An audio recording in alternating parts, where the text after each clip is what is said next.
Hello students, welcome to my channel Learn with नयनी Farzana. उम्मीद है आप सब खैरियत से होंगे और एग्ज़ाम्स की तैयारी कर रहे होंगे। आज की वीडियो में हम थोड़ा सा और ग्रामर का काम करेंगे। आज हम करेंगे उर्दू अदब और शायरी की असनाफ। पिछली वीडियो में आप लोगों के साथ शायरी की इस्तिलाहात मैंने शेयर की थी। उम्मीद है आप लोगों ने उसको देख लिया होगा। अगर नहीं देखा है तो आप उस वीडियो को ज़रूर देख लीजिएगा। आज हम जो करने जा रहे हैं वो असनाफ कर रहे हैं। तो बेटा सबसे पहले तो आप डिफरेंस समझ लें कि इस्तिलाह और असनाफ में फ़र्क क्या है। यहाँ पर आप लोग बहुत ज़्यादा मिस्टेक्स करते हैं। तो इस्तिलाह का मतलब होता है टर्म्स, टर्मिनोलॉजी। आप जब भी कोई स्टडी करते हैं किसी लैंग्वेज की, किसी भी सब्जेक्ट की, साइंस की अपनी टर्म्स होती हैं, सोशल स्टडीज़ की अपनी टर्म्स होती हैं। इसी तरह उर्दू में जब हम टर्मिनोलॉजी की बात करते हैं तो उसको कहते हैं इस्तिलाहात। ठीक है, इस्तिलाह। और असनाफ का मतलब होता है एलिमेंट्स, यानी जो भी चीज़ आप पढ़ रहे हैं, लिटरेचर पढ़ रहे हैं, पोइट्री पढ़ रहे हैं, वो किस पर बेस करती है, तो उसके एलिमेंट्स क्या हैं। एलिमेंट्स को हम उर्दू में कहते हैं असनाफ। ठीक है, आगे चलते हैं जल्दी से। उर्दू अदब की जो असनाफ हैं उसमें हम उसको दो हिस्सों में डिवाइड करते हैं। एक है अफसानवी अदब और दूसरा है गैर अफसानवी अदब, यानी फिक्शन और नॉन फिक्शन। आई होप कि आप लोगों को इसके डिफरेंसेस बहुत अच्छे तरीके से पता होंगे। फिक्शन जो होता है वो इमेजिनरी होता है। आप इमेजिन करके जो कुछ भी लिखते हैं, जैसे आप एग्जाम्स में एसेज वगैरह लिखते हैं, उसको आप इमेजिन करते हैं, राइट। और नॉन फिक्शन जो होता है वो ट्रू स्टोरीज होती हैं, यानी कि वो बिल्कुल हकीकी वाकयात के ऊपर मबनी होता है। ठीक है, तो इसमें जो है वो सबसे पहले हम देखेंगे कि अफसानवी अदब क्या चीज़ है। अफसानवी अदब में सबसे पहला जो एलिमेंट यानी अंसर जो आता है वो है दास्तान। दास्तान एक ऐसी कहानी होती है जो माफूकुल फितरत अनासिर पर मुश्तमिल हो। माफूकुल फितरत का वर्ड मुझे पता है आप लोगों को नहीं आता होगा, मुश्किल है। यानी ऐसी कहानियाँ जो हकीकत में होती ही नहीं है, जैसे जिनों भूतों की या अलिफ लैला टाइप की कहानियाँ, जिसके अंदर कोई भी ट्रू एविडेंसेस या कोई साइंटिफिक आपको प्रूफ जो है वो उसका नहीं मिल रहा होता। आप अपने तौर पर कोई ऐसी कहानी लिखते हैं जो रियलिटी में नहीं होती है। सेकेंड एलिमेंट हमारे पास अफसानवी अदब का है नॉवल। नॉवल जो है वो ऐसी कहानी है जिसकी बुनियाद हकीकी ज़िंदगी पर होता है। नॉवल आप कोई भी, यानी अपनी सोसाइटी से, अपनी सराउंडिंग से, अपने माशरे में होने वाले जो वाक़यात होते हैं उसको बेस बनाकर आप उसके ऊपर एक लंबी कहानी लिखते हैं जिसके अंदर वर्ड्स ज़्यादा होते हैं, वर्डी होता है नॉवल। ठीक है, अफसाना ऐसी कहानी होता है जिसमें ज़िंदगी का यानी माशरे का, सोसाइटी का कोई भी एक पहलू, कोई भी एक चीज़ हम पिक करते हैं और उसके ऊपर एक छोटी सी स्टोरी लिखते हैं, उसको हम अफसाना कहते हैं। ड्रामा ऑलरेडी आप देखते होंगे, टीवी पर ड्रामे देखते होंगे, या आप डिफरेंट सोर्सेज है यूट्यूब वगैरह पे ड्रामे देखते होंगे, मूवीज़ देखते होंगे।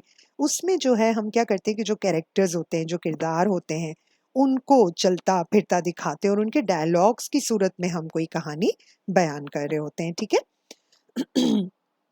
अब हम आते हैं गैर अफसानवी अदब पर। ठीक है, और उसमें सबसे पहले आपके पास आता है शख्सियत निगारी। अब क्योंकि ये ट्रू है तो आप किसी भी शख्सियत को पिक करते हैं, जैसे आप लोग जो है वो कायदे आज़म पे मजमून लिखते हैं या अल्लामा इकबाल पे मजमून लिखते हैं या किसी भी मशहूर पर्सनालिटी के ऊपर आप कोई भी चीज़ लिख रहे होते हैं, तो इसको कहते हैं शख्सियत निगारी। अच्छा, शख्सियत में जो है वो आपको डिस्क्राइब करना है, किसी भी पर्सनालिटी को डिस्क्राइब करना है बहुत डिटेल में। आपको उसका पूरा स्केच एक बताना है, उसका अपीयरेंस कैसा है, उसकी क्वालिटीज़ कैसी हैं, उसके ड्रॉबैक्स क्या हैं, यानी आप पूरी एक पर्सनालिटी को पिक करके उसके बारे में पूरी डिटेल लिखते हैं। सवानह निगारी किसी भी शख्सियत की ज़िंदगी के हालात बयान करना। अब ज़ाहिर है कि आप उसकी पूरी लाइफ, यानी वो कब बॉर्न हुआ, फिर उसने तालीम कहाँ हासिल की और अपनी ज़िंदगी में क्या-क्या काम किए, उसकी पूरी ज़िंदगी के बारे में जब आप स्टोरी लिखते हैं किसी भी पर्सनालिटी के लिए, तो उसको कहते हैं सवानह निगारी। अच्छा, एक चीज़ का ख़्याल रखिएगा, शख्सियत निगारी में आप उसकी शख्सियत, उसकी पर्सनालिटी के बारे में बता रहे हो, लेकिन सवानह निगारी के अंदर आप उसी शख्सियत या उसी पर्सनालिटी की ज़िंदगी के हालात बयान कर रहे हैं। तो ये डिफ़रेंस आपको ख़्याल रखना है। आप बीती क्या चीज़ है? अपनी ज़िंदगी। आप यानी आप अपने बारे में, अपनी ज़िंदगी के हालात और वाक़यात को लिख कर एक मज़मून की सूरत में या किसी आर्टिकल की सूरत में आप वो लिखते हैं, शेयर करते हैं। सफ़रनामा, सफ़रनामा क्या चीज़ है? टूरिस्ट होते हैं या बहुत सारे लोग होते हैं जिनको सफ़र करने का शौक़ होता है, घूमते फिरते हैं डिफरेंट जगहों पर। तो जब वो जाते हैं और अपना सफ़रनामा वो लिखना शुरू कर देते हैं कि उन्होंने सफ़र में यानी ट्रैवलिंग में या ड्यूरिंग देयर जर्नी उन्होंने क्या-क्या चीज़ें वहाँ पे देखी, कहाँ-कहाँ घूमे, वहाँ उनको कैसा लगा, उनकी ऑब्ज़र्वेशंस क्या थी, किस किस्म की जगहें थी और उनके वहाँ के क्या हालात थे और खुद अपने यानी मुसन्निफ़ जो है उसके क्या तासुरात थे। तासुरात का मतलब ये कि उसने क्या इम्प्रेशन लिया वहाँ जाकर, वो खुश हुआ, उसको प्लेज़ेंट लगा, कैसा लगा। तो वो जब ये अपने ट्रैवलिंग की, अपनी जर्नी की स्टोरी लिखता है तो उसको हम उर्दू में सफ़रनामा कहते हैं। इंशा पर्दाज़ी, अक्सर ये लफ़्ज़ आपने सुना होगा और आप लोगों को बहुत मुश्किल लगता है कि ये है क्या चीज़? तो इंशा पर्दाज़ी जो है वो एक्चुअली मज़मून लिखना है, लेकिन मज़मून को जब आप बहुत ही खूबसूरती से लिखते हैं, यानी आप अपनी लैंग्वेज को बहुत एनहांस करते हैं, उसमें मुहावरे डालते हैं, उसमें आप डिफरेंट किस्म के जो है वो ज़रबुल मिसल यूज़ करते हैं, यानी मेटाफॉर्स यूज़ करते हैं, इडियम्स यूज़ करते हैं। आप अपनी लिखाई को, अपने मज़मून को, अपने आर्टिकल को, अपने एसे को बहुत ही ब्यूटीफाई करते हो। तो उस ब्यूटीफाई करने को और बहुत खूबसूरती से लिखने को हम कहते हैं इंशा पर्दाज़ी। अब आ जाएँ उर्दू शायरी के असनाफ़ पे। सबसे पहले हम्द है, पता ही होगा आपको हम्द ऐसी नज़म को कहते हैं जिसमें अल्लाह ताला की तारीफ़ बयान की गई हो। नात में हम आप सल्लल्लाहु अलैहि वसल्लम की तारीफ़ बयान करते हैं, बहुत ईज़ी है। नेक्स्ट पे चलते हैं मसनवी। मसनवी जनाब ऐसी चीज़ है, ऐसी नज़म है जिसमें कोई तारीख़ी वाक़या या कोई इश्क की कहानी या कोई मज़हबी मज़ामीन भी हम जो है वो नज़म की सूरत में इसमें लिखते हैं, तो इसको कहते हैं मसनवी। मरसिया क्या चीज़ है? मरसिया देखिए हमेशा दुःख का इज़हार करता है। मरसिया जो होता है वो हम अपनी जो सैड फीलिंग्स हैं, जो दुःख की फीलिंग्स है उसको हम इसमें बयान करते हैं और मतलब उसको नज़म की सूरत में बयान करते हैं। जैसे आपने करबला के वाक़यात देखे होंगे कि वो हमेशा जब हम मुहर्रम के टाइम पर जो है वो देखते हैं कि मरसिये पढ़े जाते हैं, यानी उसमें गम का इज़हार हम कर रहे होते हैं, ठीक है? तो मरसिया जो है वो गम का इज़हार है, मसनवी जो है उसमें हम कोई हिस्टोरिकल इंसिडेंट्स या कोई इश्क की दास्तान वगैरह बयान करते हैं। कसीदा पर आ जाएँ, कसीदा जनाब एक ऐसी नज़म होती है जिसमें शायर बढ़-चढ़ के किसी की तारीफ़ करता है।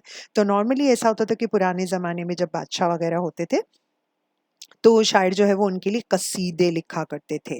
इसको हम मुहावरे की सूरत में भी अक्सर बोलते हैं कि भई तुम तो उसके कसीदे पढ़ रहे हो। कसीदा पढ़ना यानी बढ़-चढ़ कर एक्ज़ैजुरेट करके किसी की तारीफ़ को बयान करना, ठीक है?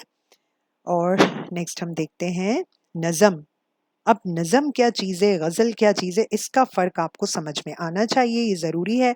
नज़म जो होती है वो पूरी एक शायरी यानी पूरी नज़म जो है ना, उसके अंदर एक ही टॉपिक होता है।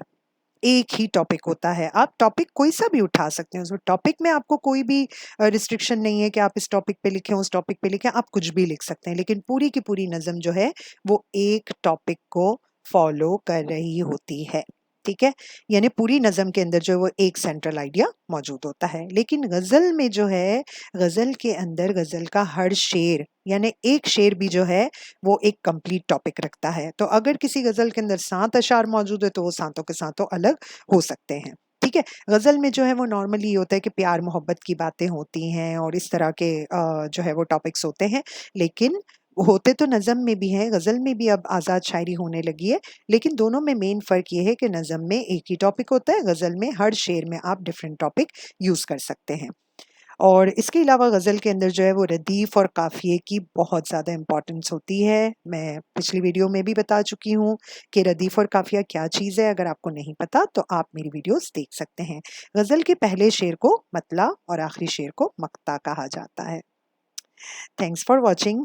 मैंने बहुत जल्दी-जल्दी बोला है ताकि वीडियो को शॉर्ट रख सकूँ और इंशाल्लाह नेक्स्ट वीडियो में हम उर्दू कवायद यानी ग्रामर की जो है वो थोड़ी-सी लर्निंग करेंगे। Thanks for watching. मेरे चैनल को सब्सक्राइब कीजिए, लाइक कीजिए और शेयर कीजिए। सी यू सून।